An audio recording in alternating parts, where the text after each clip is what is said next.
के वचन के साथ अपने लोगों से बातचीत करें, उन्हें समर्थ और बल से आशीष में करें। आज तेरा वचन इनके जीवनों को सींचे मेरे परमेश्वर। ये जो शारीरिक रूपी मिट्टी है, आज तेरे वचन के द्वारा, उस वचन के बीज के द्वारा हरियाली होते हो गए। आज इनका जीवन रूपी मिट्टी का जो खेत है वो फसल से हरा भरा हो जाएगा। तेरी तारीफ करते हैं प्रभु यीशु मसीह के समर्थी नाम में दुआ करो, आमीन। Thank you Jesus Christ. खुदावंद में आज तमाम मेरे भाई बहनों की यीशु के समर्थी नाम में सलामती हो। परमेश्वर आप सब लोगों को बहुत बहुत आशीष बरकत दे, बहुत बढ़ाए। खुदावंद का करुणा और दया भरा हाथ सदा आप लोगों के जीवन में बने। आनंद से बोलेंगे हालेलुया। प्रभु की तारीफ करते हुए परमेश्वर का धन्यवाद करते हैं। परमेश्वर का धन्यवाद के साथ आज हम एक आशा के साथ उसके पास आते हैं। प्रभु में आशा अंधे के लिए ज्योति है और एक इंसान के लिए एक आशा एक बीज से फसल होने तक की बात है। एक अस्पताल में, एक हॉस्पिटल में एक मरने वाला आदमी जब डॉक्टर उसको आशा से ये कहता है कि तुम ठीक हो जाओ, उसके लिए बीमारी से तंदुरुस्ती है। रेगिस्तान में एक प्यासा व्यक्ति है, उसके लिए आशा रेगिस्तान में एक तालाब के समान। अजीजों, जन्म से अंधे व्यक्ति के लिए आशा ज्योति के समान है। जैसे लंगड़े के लिए चलना एक बड़ी आशा है, एक अंधे के लिए देखना प्रभु में एक बड़ी आशा है, एक बीमार के लिए चल रहा है, एक कर्जे के रोगी के लिए, एक कर्जे के व्यक्ति के लिए कर्जे से मुक्त होना, एक रोगी के लिए शिफा पाना एक बड़ी आशा है। आज भी हम यीशु मसीह में एक आशा के साथ है। आनंद से बोलने के बारे में बाइबल में लिखा है कि जब हम यीशु मसीह के ऊपर आशा लगाते हैं, और पवित्र बाइबल हमें कहती है कि हम कभी भी शर्मिंदा नहीं हैं। अपनी आंखों को बंद करेंगे, एक बार फिर से बोलिए मेरे साथ कि हम कभी भी शर्मिंदा नहीं। जब हम यीशु के ऊपर आशा लगाते हैं तो बाइबल कहती है हम कभी भी शर्मिंदा नहीं होते, कभी भी शर्मिंदा नहीं। आशा हमारी हिम्मत को बढ़ाती है, आशा हमारे अंदर दलेरी पैदा करती है। परमेश्वर के वचन में हमारे अंदर एक नई आशा उत्पन्न होती है। मेरे एक भाई जिनका नाम रजीव, आज से तकरीबन 7 साल पहले जब मैं उनसे मिला था तो उनके हालात बड़े ही खराब थे। कर्जे में सर से लेकर पैरों तक डूबे थे, दुख तकलीफें परेशानियां, मानो सब कुछ खत्म हो गया, मानो सब कुछ बिगड़ गया। अब कोई भी उनके पास हल नहीं था। जब मैं गया, जब मैंने उससे बात की, उससे पहले वो मेरे साथ ये बात कर रहे थे कि अब हमारे लिए कोई भी राह नहीं है, हम कर्जे में डूबे हैं, दुख और तकलीफ, लोग परेशान हैं। समस्या है और अब हमारे पास आत्महत्या करने के अलावा कोई और रास्ता नहीं। और मैं आपको बताना चाहता हूं कि मैं उनके पास प्रभु का जीवित वचन लेकर गया और वो जीवित वचन मुर्दों के अंदर भी जान डाल देता है, क्योंकि उसका वचन जिंदा है और वो जुग जुग तक जीवित रहेगा। आकाश मिट जाएगा, धरती खत्म हो जाएगी, सूरज चांद तारे उनकी शक्तियां हिला दिया जाएंगे, सूरज काला पड़ जाएगा, पर परमेश्वर का वचन सदा के लिए जीवित रहेगा। ये वचन जब उस परिवार तक पहुंचा, उस परिवार ने वचन को सुना, उनके वचन को सुनने के साथ उनके अंदर एक आशा होता है। उन्होंने कहा, हमने पहले कभी ऐसा नहीं सोचा, हर एक व्यक्ति ने तोड़ा ही है, पर आप आए हैं जो परमेश्वर का वचन लेकर, प्रभु यीशु मसीह का संदेश लेकर, उससे हमारे अंदर हिम्मत बढ़ी है। मैंने उनको वचन सुनाया कि शैतान आया है हमें नाश करने, हमें घात करने, हमें नष्ट करने, पर यीशु मसीह आए हैं हमें नया जीवन, अनंत आनंद का जीवन। उन्होंने सुना परमेश्वर के वचन जो है उनके अंदर एक बड़ी आशा उत्पन्न करता है। और मैं प्रभु का धन्यवाद करता हूं, प्रार्थना के बाद कुछ ही दिनों के बाद उनके जीवन में तब्दीली होने लगी है, उनके जीवन में बदलाव होने लगा है और वो कर्जे से बाहर निकलने लगे। परमेश्वर का धन्यवाद हो। आज उन 2-3 सालों में जब मैंने उनके जीवन को देखा तो वचन ने उनके सारे जीवन को बदल दिया। आज प्रभु का धन्यवाद करते हैं। पूरा परिवार अमेरिका में बहुत ही सेटल है, उनकी अपनी ट्रांसपोर्ट का काम है। परमेश्वर का धन्यवाद। मैं आपको इसलिए बता रहा था कि हमारे जीवन में भी कई बार ऐसा ही होता है कि हम जब निराश होते हैं तो वचन हमारे अंदर एक आशा को उत्पन्न करता है। प्रभु का धन्यवाद हो।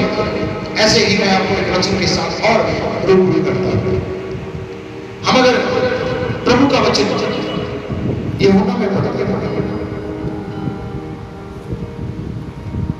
एक 38 साल का बीमार है, बाइबल बताती है कि वो 38 साल से बीमार है और बैतसैदा के पास यरूशलेम के भेड़ फाटक के पास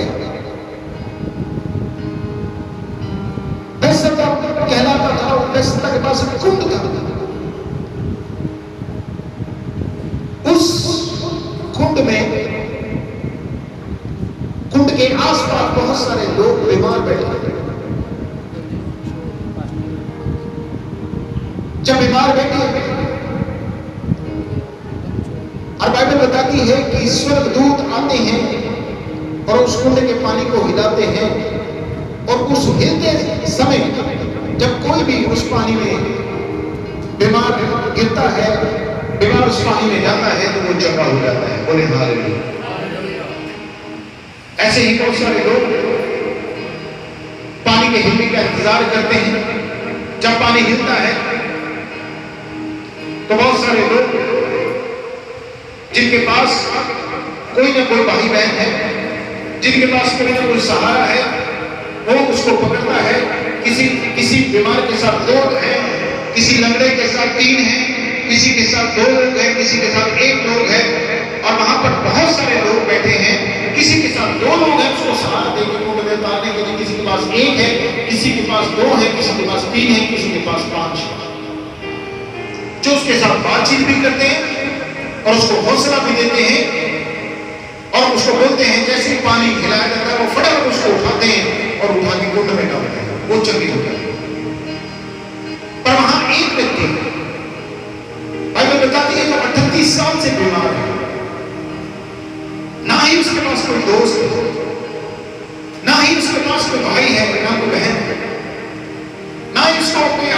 उसमें कोई सहारा देने वाला है, वो अकेला ही है। और जब वो कुंड हिलता है तो क्या होता है कि जिनके पास वो सहारे हैं, जिनके पास कोई भाई बहन है, वो फटाफट उसको, अपने भाई बहन, अपने रिश्तेदार को उठाते हैं, कुंड में डाल देते हैं। और जब तक वो रगड़ रगड़ कर उस कुंड तक पहुंचता है, कुंड का पानी जो है सामान्य होता है। ऐसे करते करते उस व्यक्ति को 38 साल हो गए। 38 साल उसके लिए कोई सहारा नहीं है। और बाइबल में लिखा है कि तेरे मां बाप तुम्हें छोड़ देंगे, मैं तुम्हें कभी भी नहीं छोड़ूंगा। तेरी पत्नी तुम्हें त्याग देगी, मैं तुम्हें कभी भी त्यागूंगा नहीं। तेरे पति तुम्हें छोड़ देंगे, मैं तुम्हें कभी भी छोड़ूंगा नहीं। ये बाइबल में परमेश्वर का एक वायदा है। और वो व्यक्ति अकेला, जिसके पास कोई सहारा नहीं, जो 38 साल से जद्दोजहद कर रहा है कि उस कुंड तक जाए। बाइबल में लिखा है कि यरूशलेम के भेद फाटक के पास एक कुंड, जो इब्रानी भाषा में बेतसदा कहलाता है, उसके 5 उसारे हैं। बहुत सारे बीमार, अंधे, लंगड़े, सूखे, अंग वाले पानी के हिलने में की आशा में वहां पड़े रहते हैं। बाइबल में ये बच्चे जो आशा की बात करता है, ये एक ऐसी आशा के बारे में बताता है कि 2 व्यक्ति हैं। व्यक्ति तो बहुत सारे हैं, पर 2 कैटेगरी के व्यक्ति हैं। एक अकेला, जिसके पास कोई आशा नहीं है। एक वो सारे ढेर सारे व्यक्ति जिनके पास बहुत सारे सहारे हैं, जिनके पास बहुत सारी आशाएं हैं कि ये मुझे उठा के कुंड में डाल दे। पर उस व्यक्ति के पास कोई भी आशा नहीं है। और इसने आशा जो रखी परमेश्वर की। और बाइबल बताती है कि हम जब परमेश्वर के ऊपर आशा रखते हैं तो परमेश्वर हमें कभी भी शर्मिंदा होने नहीं देता। इस व्यक्ति ने जब 38 साल जद्दोजहद की, तो जब वो चंगा ना हो सका, एक दिन बैठे हुए उसने आसमान के परमेश्वर की ओर देखा। और जब उसके ऊपर आस लगाई, और बाइबल बताती है कि उसके ऊपर आस लगाने वाला कभी भी शर्मिंदा नहीं होगा। मैंने कितनी बार आपको बोला, ये विश्वास इसलिए बोल रहा हूं क्योंकि आज अगर आप परमेश्वर के ऊपर आशा लगाते हैं, जो आप बैठे हुए हैं अपने घरों में बैठे हुए, अगर आप आज परमेश्वर के ऊपर आशा लगाते हैं, मैं विश्वास से बोलता हूं परमेश्वर आपको शर्मिंदा होने नहीं देगा। खुदा आपके लिए इस जगह में। और अजीब, जब उसने आसमान के परमेश्वर को देखा, अपने मन में परमेश्वर को विचार किया और अपने मन में परमेश्वर को प्रार्थना की कि परमेश्वर, मैं 38 साल से यहां पर हूं, मेरे पास कोई आशा नहीं है, मेरे पास कोई सहारा नहीं है। जिनका संसार में कोई सहारा नहीं होता, उनका सहारा खुदावन यीशु होता है। ऐसे ही बात जब उस व्यक्ति ने करी, तो जानते हैं वहां खुद खुदावन यीशु मसीह के सामने आकर खड़े हो गए। और जब खुद खुदावन यीशु मसीह के सामने खड़े हो गए और उसको क्या बोलते हैं, क्या तू चंगा होना चाहता है? उस 38 साल वाले बीमार की आशा थी चंगा होना। परमेश्वर ने वही बात उससे की। आज भी परमेश्वर वचन में कहता है वो आपके हृदय और गुर्दों को जानने वाला परमेश्वर है।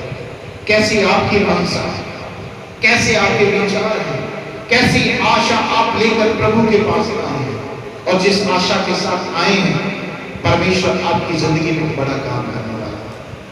वो परमेश्वर के पास आशा के साथ गया।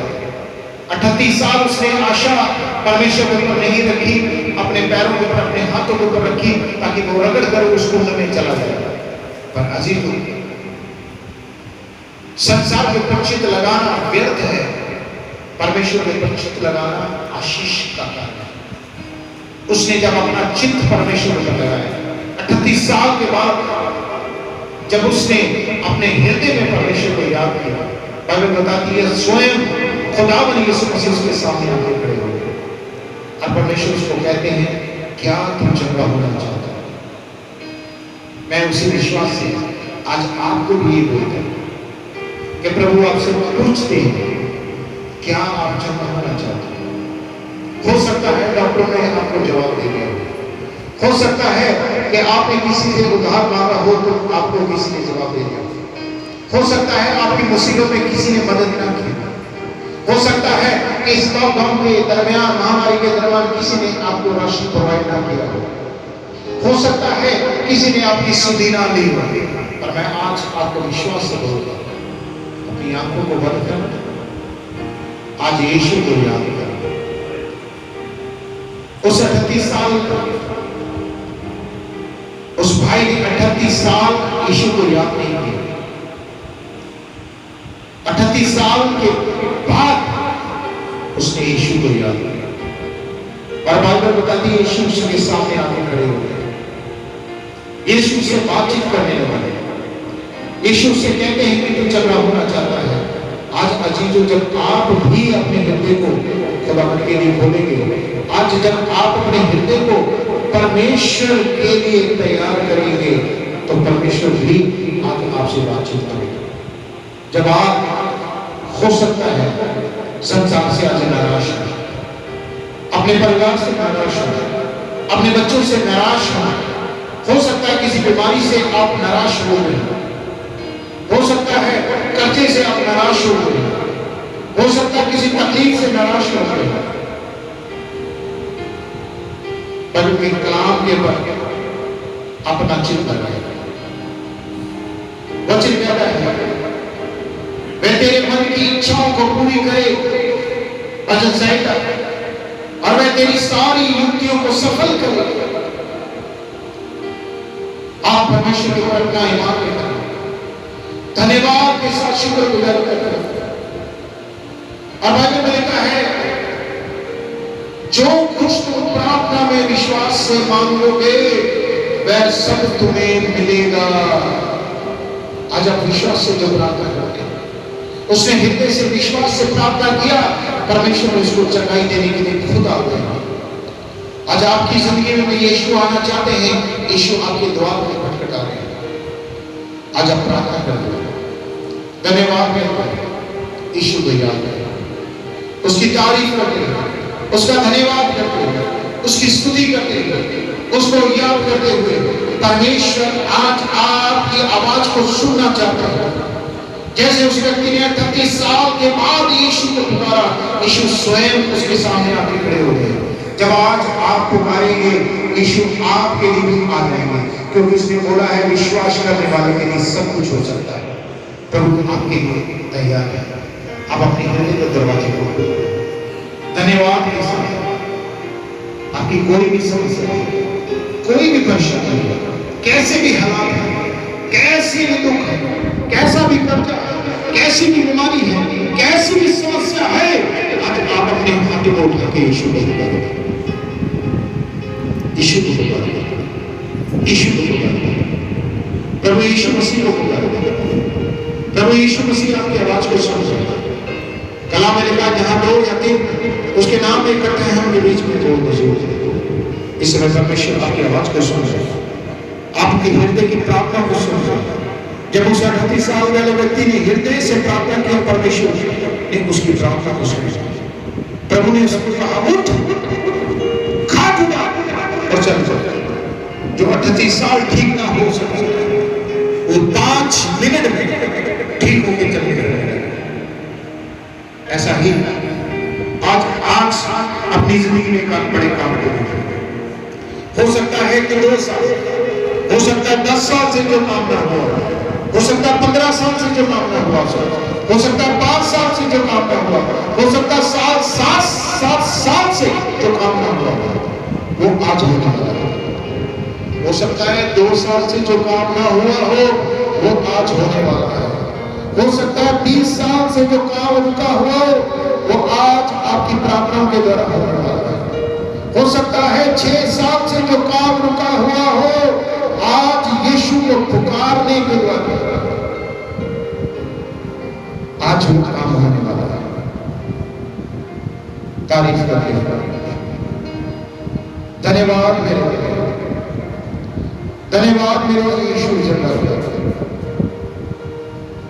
तेरा वचन हमारे अंदर एक आशा उत्पन्न करता है, और जब हमने तेरे वचन को सुना, सचमुच प्रभु तो महान है,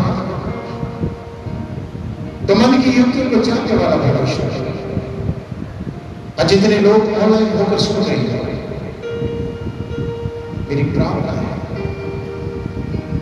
जिसने हृदय से तेरे पुकारा है, आज तू उसकी जिंदगी में उत्तर देने वाला है। मैं यीशु के नाम से बोलता हूं, अपनी आशीष को रिसीव कर ले यीशु के नाम से। अपनी आशीष को रिसीव करें यीशु के नाम से। आशीष को रिसीव करें यीशु के नाम से। और मैं प्रभु यीशु मसीह के समर्थी वचन के द्वारा क्लेम करता हूं, जो आज आप प्रार्थना कर रहे हैं इस समय, वो प्रार्थना पूरी होने वाली है। वो प्रार्थना का उत्तर मिलने वाला है। जल्दी ही दिनों में आपके प्रार्थना का उत्तर मिलने वाला है। धन्यवाद प्रभु, धन्यवाद एक एक प्रार्थना को उत्तर देने वाला, धन्यवाद बंधनों को तोड़ने वाला। जो बीमार है, अगर उसकी प्रार्थना आज हृदय से हुई है, उसकी चंगाई का उत्तर आने वाला है। जो कर्जे में है, आज उसने अगर हृदय से प्रार्थना किया, कर्जे से मुक्त होने का उत्तर उसके लिए आ रहा है। प्रार्थना के लिए खुदा आपकी प्रार्थना का उत्तर देंगे। एक एक के लिए प्रभु हृदय के द्वार खोल कर ये तुझे पुकारता है। एक एक की जिंदगी में कार्य कर, एक एक को समझ से भर देंगे। तेरा अनुग्रह, तेरी दया बनेगी। जैसे आज वचन तेरे नाम से बीजा गया है, वो 30 नहीं, 60 नहीं, बल्कि 100 गुना फल देता है। एक एक मेरे भाई बहन को आशीष बल्कि से भर। जैसे आए हैं वैसे नहीं, बल्कि तेरी समर्थ, तेरी आशीष से जय जयकार करते हुए अपने घरों में जाते। जैसे वो 38 साल का व्यक्ति जब तेरे पास, तेरे सामने था, तो जब वो उठा, वो 38 साल से बीमार से तंदुरुस्त हो गया, उसके पैर चलने लगे और वो नाचता हुआ जय जयकार करता हुआ अपने घर को गया। आज ये भी जितने लोग भी टीवी के माध्यम से सुन रहे हैं, वो भी तेरी जय जयकार करते हुए घरों को जाते, वो भी तेरी जय जयकार करते हुए अपने घरों में बैठे आशीष पाएंगे। जितने लोग चर्च में बैठे हैं, वो भी जय जयकार करते हुए आशीष पाके अपने घरों को जाते। आज कोई भी खाली नहीं रहेगा। एक एक के ऊपर अपने अनुग्रह को, मैं तेरा दास करने के अधिकार से तमाम लोगों को आशीष करता हूं। खुदा एक एक की जीवन की बात। धन्यवाद प्रभु, आपने हमारी दुआ को सुनकर उत्तर दिया। आदर महिमा जलाल तेरे नाम को देते हुए प्रार्थना प्रभु यीशु मसीह के समर्थी नाम में विश्वास के साथ मांगते हैं। आमीन, आमीन, आमीन। आइए अपने कल्पना करते हैं। आपसे हमारे पिता का प्रेम, प्रभु यीशु मसीह का अनुग्रह, पवित्र आत्मा की सलाहता हम सब के साथ, उन शराकत और फराकत के साथ तमाम दास दासियां सब कलीसिया के साथ प्रभु के दूर से आगे तक सदा सदा के लिए बनी रहे। आमीन, आमीन। आइए मेरे साथ हाथ उठाएं, मेरे साथ प्रार्थना करें। मैं, मेरा परिवार, मेरा घराना, मेरा इलाका, मेरा शहर, मेरा पंजाब, मेरा देश प्रभु यीशु के नाम से सदा के लिए आशीषित हो। मैं, मेरा परिवार, मेरा घराना, मेरा इलाका, मेरा शहर, मेरा पंजाब, मेरा देश प्रभु यीशु के नाम से सदा के लिए आनंदित हो। मैं, मेरा परिवार, मेरा घराना, मेरा इलाका, मेरा शहर, मेरा पंजाब, मेरा देश प्रभु यीशु के नाम से सदा के लिए सुरक्षित, सुरक्षित हो, सुरक्षित हो। आमीन, आमीन। जय मसीह की। और आज के प्रभु के वचन के सुने और पढ़े जाने पर प्रभु आप सब लोगों को बहुत बहुत आशीष हो। और मैं सदा आप लोगों के लिए जब तक ये जीवन है आपके लिए दुआ करता रहूंगा। खुदावंद के जलाली नाम में फिर से आप सब लोगों की सलामती हो। खुदावंद आपको आशीष करे। जय मसीह। Thank you.